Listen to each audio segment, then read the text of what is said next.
Greetings and salutations, everybody. My name from my MMA days is Dan the Wolfman, and as you'll see throughout the year, I'm getting more and more into the classics as I get older. One classic I wasn't familiar with was the P35 or Browning Hi-Power. I'm not sure this might air out of order, but my first range visit with the Hi-Power, I did have some issues. I wanted to see if that could be addressed, and I thought a lot of you might want to know what it's like if you get a base model INGLIS on sale and send it off to those guys at BH Spring Solutions and the Hi-Power Medic. That's right. So, I just got this bad boy back. Take a look there. And if you are in savvy Detroit cop back in the day, you might realize you need accuracy from a single action trigger, which they've made it quite a bit better, and high capacity being standard capacity, 13 rounds back then, or modern days with McGar 15-round magazines, which is how I like to roll. And I will be explaining this safety fast system. I put on the lock grips myself, makes it a little thinner, a little bit better traction. And once we push this back, this thing is locked, completely safe. We'll go over that in a minute. In case of a gun grab, someone grabs it, cannot run the slide, cannot pull back on the hammer, dead trigger, until they eventually realize to sweep that safety off. So that might be a big benefit to some of you. When I was shooting this at the range on the first video, I did have 3 probably user-induced malfunctions. So look to that. And I attribute that either to bumping the safety up, but more likely I think it was the slide stop. I think in recoil, even though I don't have the longest fingers, I wear an XL glove. I think I was bumping that up in recoil. And part of this is the enhanced BH Solutions enhanced slide stop. And that has eliminated this problem for me and for Hrfunk as well. So if you have bigger hands, it's a very thin pistol. Very thin, especially in the slide. And even though it's like 32 ounces, it feels much lighter, carries much lighter because of the weights in the back of the action and in the magazine and not in this very thin slide. So there's a lot of reasons to love a Hi-Power, and maybe you can send it off to BH Spring Solutions and the Hi-Power Medic to make it even better. Let's take a closer look. I just wanted you to see it in action a little bit.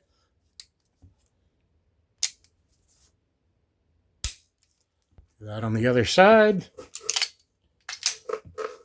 Now I can reset without breaking my bit. The slide stop slide release. Nice trigger pull, wider serrated trigger. Let's take a closer look. All right, here we go, guys. This started off as a bare bones INGLIS I picked up on my own on sale.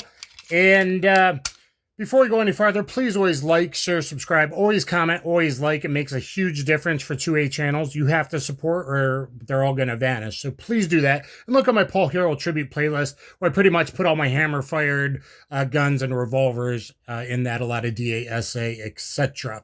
So, as I said, I got a few bump ups during firing, I think on the slide stop slide release with my thumb, I think is what happened, or maybe the pistol was still breaking in, but that seems to be what happened. I was not familiar with Browning Hi-Powers. Of course, Browning actually started design of this back in 1921 or 22. I think he got patents in 24, and he passed away in 1926. This was later finished, being developed for the French military that was kind of looking at and kept changing their minds about everything, and then adopted in Belgium by FN in 1935. So it was finished by Saïve, I believe, if I'm saying that right. I believe so. A lot of the work was done by Saïve, I believe.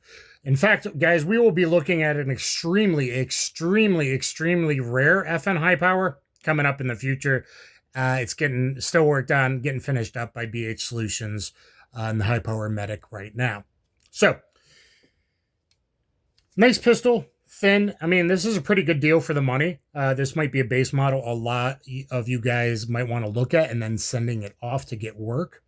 It came back from the Hi-Power Medic with this extremely detailed checklist where he goes through all the parts, what's out of spec, what's in spec. The first thing he notes is failed the shake test with the extractor affirmative hold on the cartridge. I went back and looked at Mark's video on the INGLIS, and that was noted in there as well, that the extractor claw doesn't quite hold the rim of the cartridge. So that must be a ongoing problem with all the INGLIS.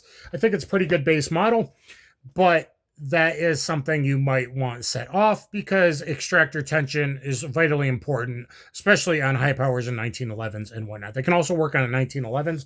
Before I forget, if you have a P320 that's now sitting in the back of the safe because you don't want to shoot your ding-ding off, they can now make P320 safe, starting at just 165 ducks to keep your wiener and femoral artery safe. I think that's a steal. Otherwise, it's just sitting there doing nothing forever.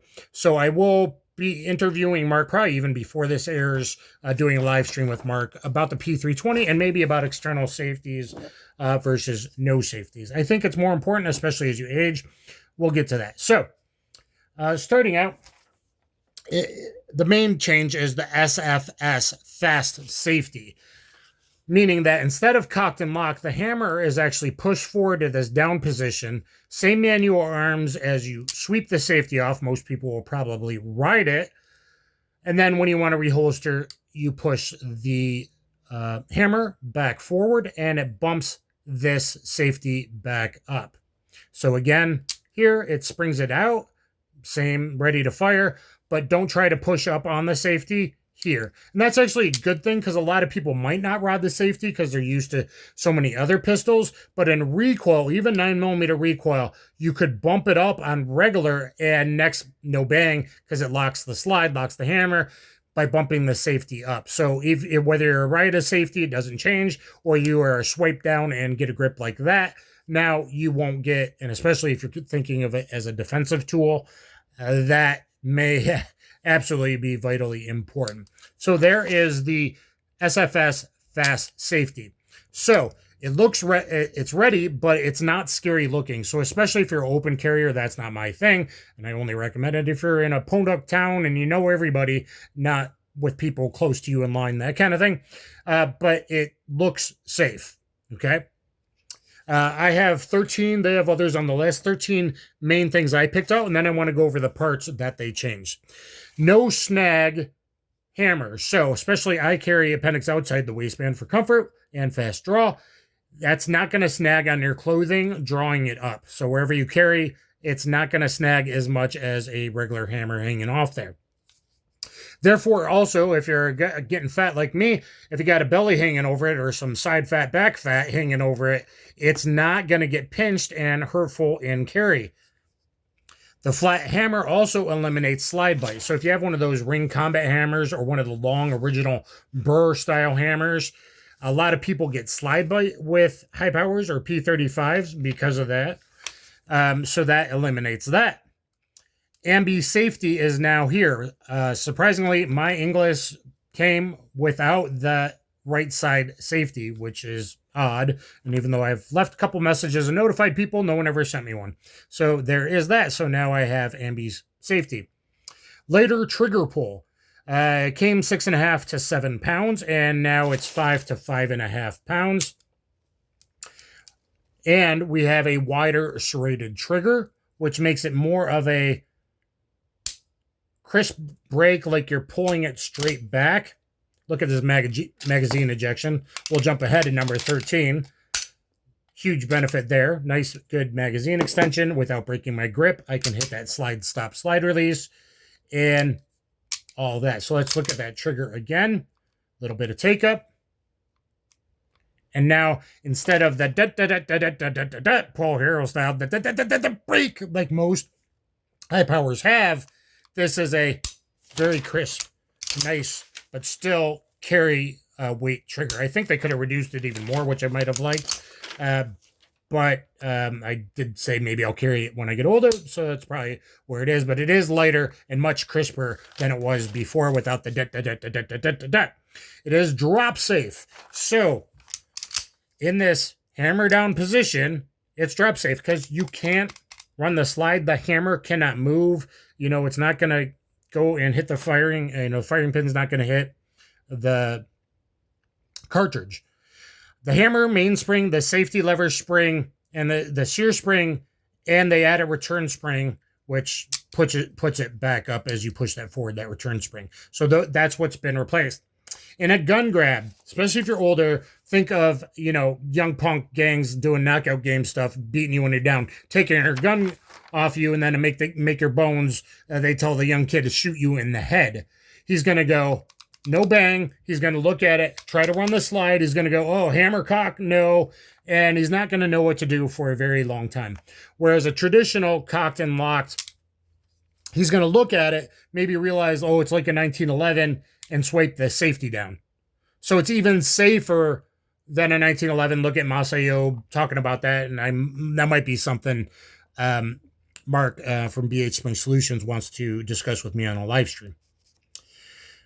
Most important, it eliminates bumping the safety up. So again, for you people that swipe, carry different firearms, you're not going to bump it up in the middle of your DGU after the second shot, oh shit, and then get killed, okay? So that might be really important, especially if you're planning on carrying one. Let me show you what it looks like on the other side. SDS Imports, Knoxville, Tennessee. I do like these lock grips. The grips that came out on are pretty good, but they are thicker. I like this even better, and it carries lighter and thinner.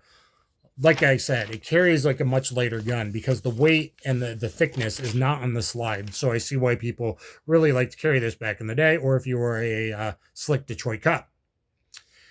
And the extended slide stop, very good for me because I think that was what was causing me mouth. So there's original video, then there's version 1911 video. I'll do a standalone video with the enhanced Hi-Power.